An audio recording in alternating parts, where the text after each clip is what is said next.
नेपाळी विद्यार्थी बिपिन जोशी यांच्या मृत्यूनं संपूर्ण दक्षिण आशिया हेलावलंय. इस्रायलने त्यांच्या अधिकृत एक्स हँडलवरून शोक व्यक्त केलाय. दिल तोड गया असं म्हणत इस्रायलनेही शोक व्यक्त केला. 7 ऑक्टोबर 2023च्या हमास हल्ल्यात अपहृत झालेल्या जोशी यांचा कैदेत मृत्यू झाला होता. गाझा सीमेजवळील किबुत्झ अलुमीममध्ये त्यांना ग्रेनेड परत फेकून इतर विद्यार्थ्यांचे प्राण वाचवले होते. IDFने त्यांच्या मृतदेहाची पुष्टी केली असून त्यांच्या कुटुंबियांनी सतत प्रयत्न करूनही त्यांची सुटका होऊ शकली नव्हती. हा शौर्याचा आणि बलिदानाचा प्रसंग संपूर्ण जगाला हेलावून टाकणारा ठरलाय. इस्रायलने 1000हून अधिक पॅलेस्टिनी कैद्यांना सोडल्यानं दक्षिण गाझामधील खान युनिस इथल्या नासेर रुग्णालयात 11 बसेस पोहोचल्या आहेत. अमेरिकेच्या मध्यस्थीनं झालेल्या युद्धविराम करारानुसार कैद्यांची सुटका करण्यात आली आहे. गाझा आणि वेस्ट बँकमध्ये त्यांच्या घरी परतल्यावर मोठ्या संख्येनं लोकांनी त्यांचं स्वागत केलं. काही कैदी इस्रायली नागरिकांच्या हत्येसाठी दोषी असल्याचीही माहिती आहे. इस्रायली सैन्याच्या ताब्यात एकूण 1700हून अधिक कैदी होते.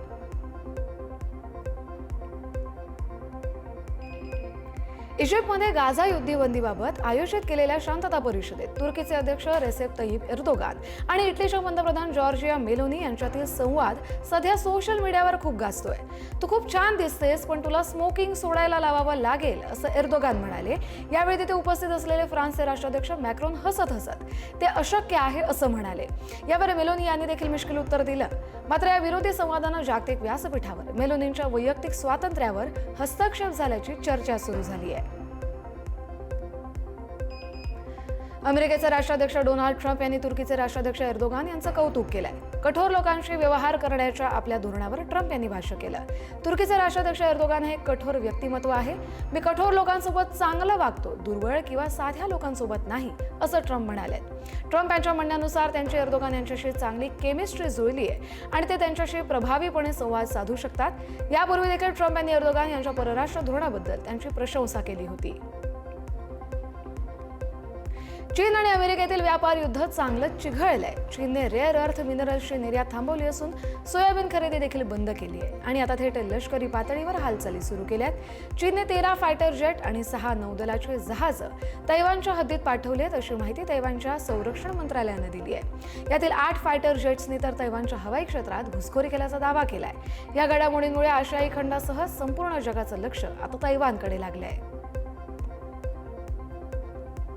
भाजप खासदार निशिकांत दुबे यांनी पाकिस्तानवर बाल हक्कांचं उल्लंघन केल्याचा गंभीर आरोप केलाय. पाकिस्तानने आधी स्वतःला आरशात पाहावं आणि महिला मुलांना लक्ष्य करणं थांबवावं असा कडक संदेश त्यांनी दिलाय. ऑपरेशन सिंदूरचा उल्लेख करत त्यांनी पाकिस्तान प्रशिक्षित दहशतवाद्यांच्या पहलगाम हल्ल्याचा पाढाही वाचला. भारतानं संयम ठेवत सर्जिकल स्ट्राईक केल्याचंही दुबे म्हणाले. तसंच भारतातील चाइल्ड हेल्पलाईन 1098, उज्ज्वला योजना यासारख्या उपक्रमांची माहिती देत भारतातील बाल सुरक्षेच्या प्रयत्नांची आंतरराष्ट्रीय स्तरावर घेतलेली दखल देखील निशिकांत दुबे यांनी अधोरेखित केली आहे. पाकिस्तान आणि अफगाणिस्तानमधील तणाव आता शिगेला पोहोचलाय. पाकिस्तानचे संरक्षण मंत्री ख्वाजा आसिफ यांनी दोन्ही देशांमध्ये संघर्ष होऊ शकतो असा स्पष्ट इशारा दिलाय. अफगाणिस्तानच्या TTP ठिकाणांवर पाकिस्ताननं हवाई हल्ले केल्यानंतर अफगाण सैन्यानं प्रत्युत्तरादाखल 25 पाकिस्तानी चौक्यांवर हल्ला केला.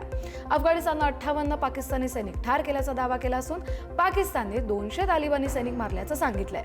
सध्या सीमेवर दोन्ही बाजूंनी लष्करी सतर्कता वाढवण्यात आली असून व्यापार आणि प्रवास पूर्णपणे थांबवण्यात आलाय. तालिबानने केलेल्या जोरदार हल्ल्यामुळे पाकिस्तान हादरलंय.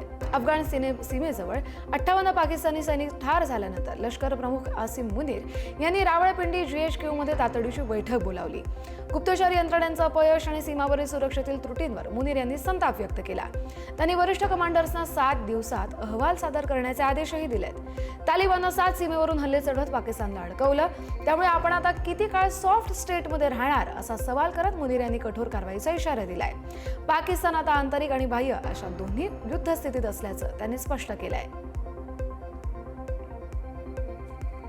चीनचे राष्ट्राध्यक्ष शी जिनपिंग आणि श्रीलंकेच्या पंतप्रधान हरिनी अमरसूर्या यांची महत्त्वपूर्ण भेट झाली आहे. या बैठकीत दोन्ही देशांनी कायदा अंमलबजावणी आणि सुरक्षा सहकार्य वाढवण्यावर भर दिलाय. शी जिनपिंग यांनी श्रीलंकेसोबत बेल्ट अँड रोड इनिशिएटिव्ह अंतर्गत उच्च गुणवत्तेचं सहकार्य वाढवण्याची इच्छा व्यक्त केली आहे. यावेळी बंदरगाह, कृषी, डिजिटल अर्थव्यवस्था आणि पर्यटन क्षेत्रात भागीदारी वाढवण्याचा निर्णय झालाय. अमरसूर्या यांनी चीनच्या विकास सहकार्याला पाठिंबा दिला. सीमापार गुन्हे आणि फसवणुकीविरोधात संयुक्त कारवाई करण्याचं आवाहन देखील त्यांनी यावेळी केलं. जगातील सर्वात शक्तिशाली रॉकेट स्टारशिपची 11वी चाचणी यशस्वी झाली आहे. टेक्सासमधून उड्डाण केल्यानंतर सुपर हेवी बूस्टर मेक्सिकोच्या आखातात तर स्टारशिप हिंद महासागरात उतरला. या मिशनमध्ये 8 डमी उपग्रह अवकाशात सोडण्यात आले. या रॉकेटमध्ये रॅप्टर इंजिनची रिस्टार्ट चाचणी यशस्वी ठरली. एलॉन मस्क यांच्या स्पेसएक्सनं तयार केलेलं हे 403 फूट उंच रॉकेट पूर्णतः पुन्हा वापरता येण्याजोगं आहे. यावेळी डेटा संकलन, टाईल चाचण्या आणि लँडिंग इंजिन कॉन्फिगरेशन यावर विशेष लक्ष देखील केंद्रित करण्यात आलं. कोरोना महामारीनंतर जगावर पुन्हा एका नव्या संकटाचं सावट घोंगावू लागलंय. मलेशियामध्ये वेगानं पसरणाऱ्या इन्फ्लुएन्झा या संसर्गामुळे सरकारची चिंता वाढली आहे. धोकादायक बाब म्हणजे लहान मुलांना होणाऱ्या संसर्गाचं प्रमाण सर्वाधिक आहे. मलेशियातील 6,000हून अधिक विद्यार्थ्यांना इन्फ्लुएन्झा झाल्याचं आढळलंय, असं मलेशियाच्या शिक्षण मंत्रालयाकडून एका निवेदन जारी करत सांगण्यात आलंय. संसर्गाचा प्रसार रोखण्यासाठी आणि मुलांची सुरक्षितता सुनिश्चित करण्यासाठी शाळा बंद देखील करण्यात आल्यात. दरम्यान सरकारनं लोकांना स्वच्छता राखण्याचं आणि खबरदारी घेण्याचं आवाहन केलंय. आफ्रिकन देश मादागास्करमध्ये अशांतता पसरली आहे. वीज, पाणी आणि महागाईवरून सुरू झालेली आंदोलनं आता हिंसक स्वरूप घेत आहेत. आंदोलकांमुळे राष्ट्रपतींनी देश सोडून पळ काढल्याची देखील चर्चा आहे. राष्ट्रपतींच्या मृत्यूचा कट आखला जात असून यात शासकीय अधिकारी आणि लष्कराचा सहभाग आहे. अध्यक्ष अँड्री रॉजिएलेना यांनी राष्ट्रपती सुरक्षित ठिकाणी असल्याचं सांगितलंय. मादागास्करमध्ये जेन झी आहे हे दीर्घकालीन बेरोजगार आणि महागाईमुळे संतप्त आहेत, अशी प्रतिक्रिया यांनी त्यावेळी नंतर दिली. ब्रिटनचे पंतप्रधान कीर स्टारमर यांनी आपल्या मुंबई भेटीबाबत हाऊस ऑफ कॉमन्समध्ये माहिती दिली आहे. भारतातील सर्वात मोठ्या व्यापार शिष्टमंडळासह त्यांनी 1.3 अब्ज पाऊंडचे करार केलेत. त्यांनी भारताला जागतिक स्तरावर एक विकसनशील शक्ती म्हणून संबोधलंय. तसंच 2028 पर्यंत भारत जगातील 3री सर्वात मोठी अर्थव्यवस्था बनेल असा विश्वासही त्यांनी व्यक्त केलाय. भारत ब्रिटन आर्थिक करारामुळे 10,600 नोकऱ्या निर्माण होतील. तसंच अनेक ब्रिटिश विद्यापीठं भारतात कॅम्पस उघडणार असून UK भारतातील आघाडीचा शिक्षण भागीदार बनेल असं देखील त्यांनी सांगितलं. भारत अमेरिका आंतरराष्ट्रीय टपाल सेवा 15 ऑक्टोबर पासून पुन्हा सुरू होते. भारतीय डाक विभागाने ही घोषणा केली असून ही सेवा 22 ऑगस्ट पासून अमेरिकेच्या कार्यकारी आदेशामुळे थांबवण्यात आली होती. आता नवीन मार्गदर्शक तत्वांनुसार टपाल मालावर घोषित मूल्याच्या 50% दरानं शुल्क लागणार आहे. मात्र कोणतेही अतिरिक्त मूलभूत शुल्क आकारला जाणार नाहीये. हे पाऊल MSME, कारागीर आणि ई-कॉमर्स निर्यातदारांसाठी मोठा दिलासा देणारं ठरलंय. स्वस्त, सुलभ आणि स्पर्धात्मक लॉजिस्टिक्स सेवा पुन्हा सुरू झाल्यानं भारताच्या निर्यातीला मोठी चालना मिळण्याची अपेक्षा आहे.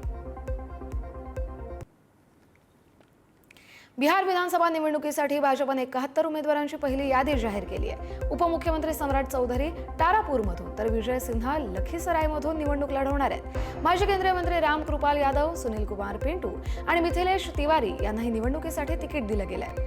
या यादीत 9 महिला, 5 SC आणि 1 ST उमेदवारांचा समावेश आहे.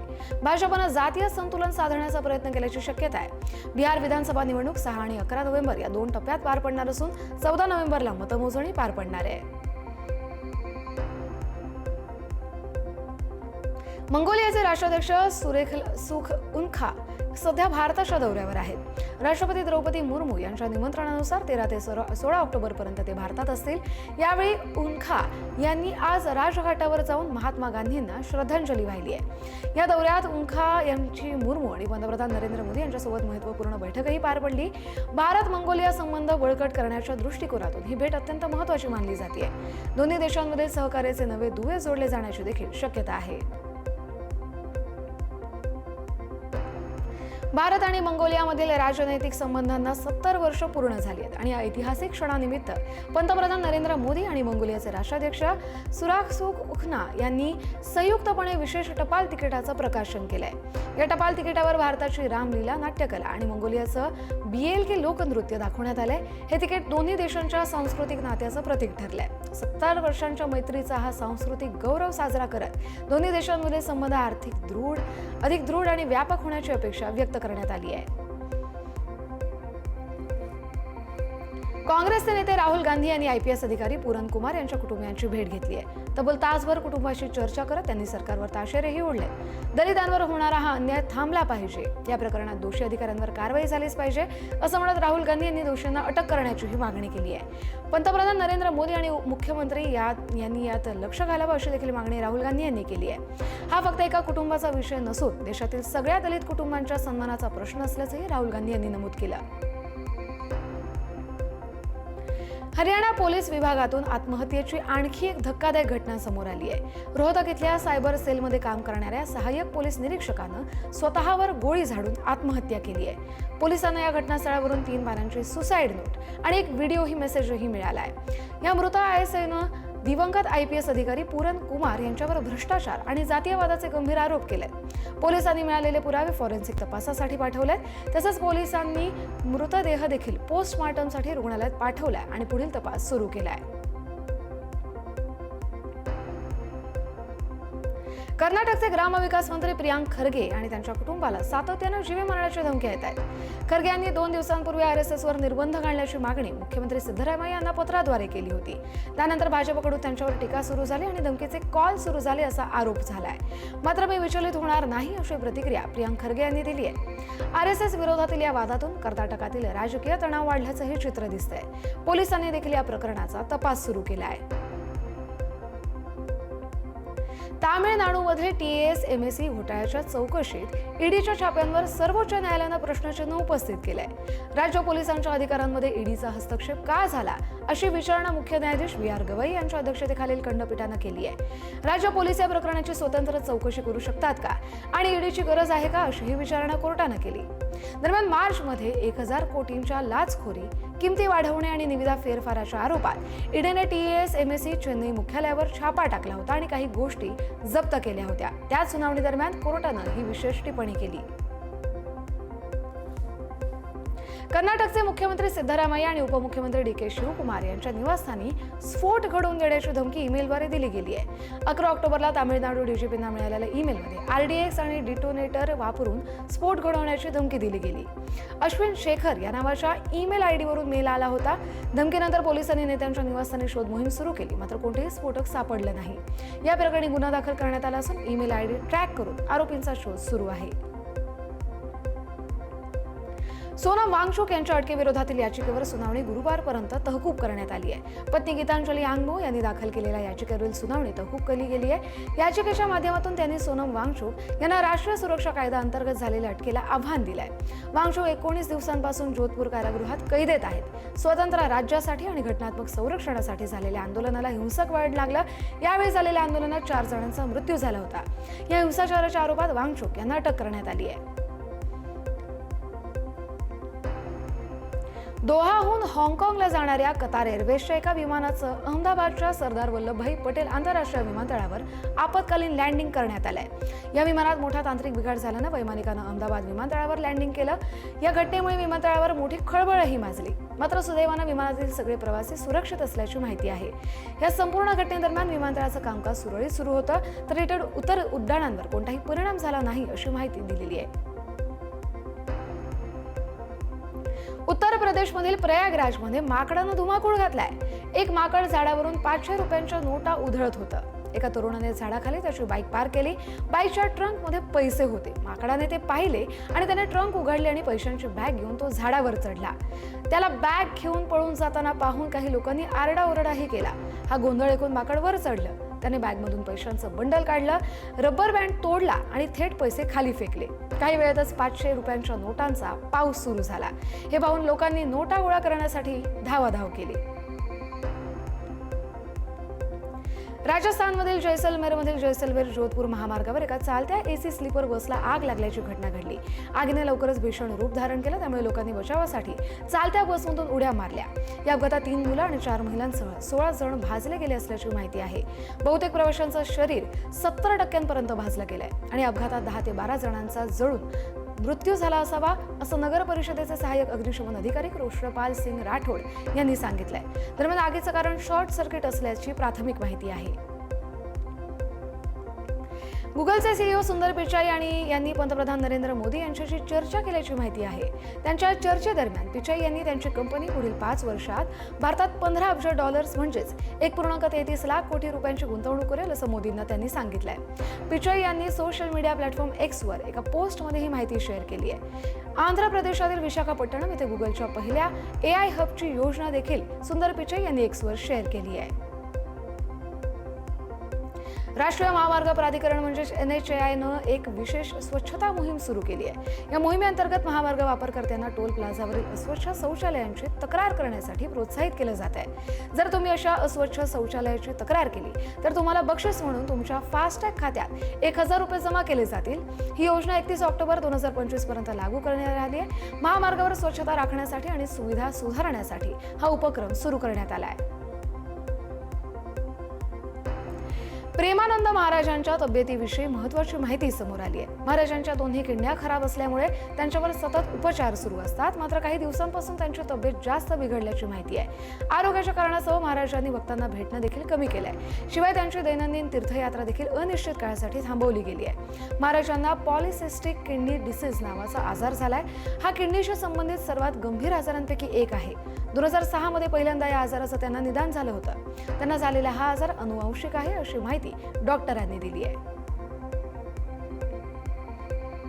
गुजरातच्या राजकारणात पुढील काही दिवसांत मोठा बदल पाहायला मिळू शकतो, कारण मुख्यमंत्री भूपेंद्र पटेल यांच्या नेतृत्वाखाली राज्य मंत्रिमंडळात बदल होण्याची शक्यता आहे. या फेरबदलात अनेक नव्या चेहऱ्यांना स्थान मिळणार असून काही विद्यमान मंत्र्यांना पदोन्नती दिली जाऊ शकते. नवीन मंत्र्यांमध्ये क्रिकेटर रवींद्र जडेजा याची पत्नी आणि जामनगर उत्तर मतदारसंघाच्या आमदार रिबावा यांचाही समावेश आहे. यात 8 ते 10 मंत्र्यांचा राजीनामा देखील घेतला जाण्याची शक्यता आहे. 2022च्या विधानसभा निवडणुकीनंतर गुजरात मंत्रिमंडळात हा पहिलाच मोठा फेरबदल होणार असेल.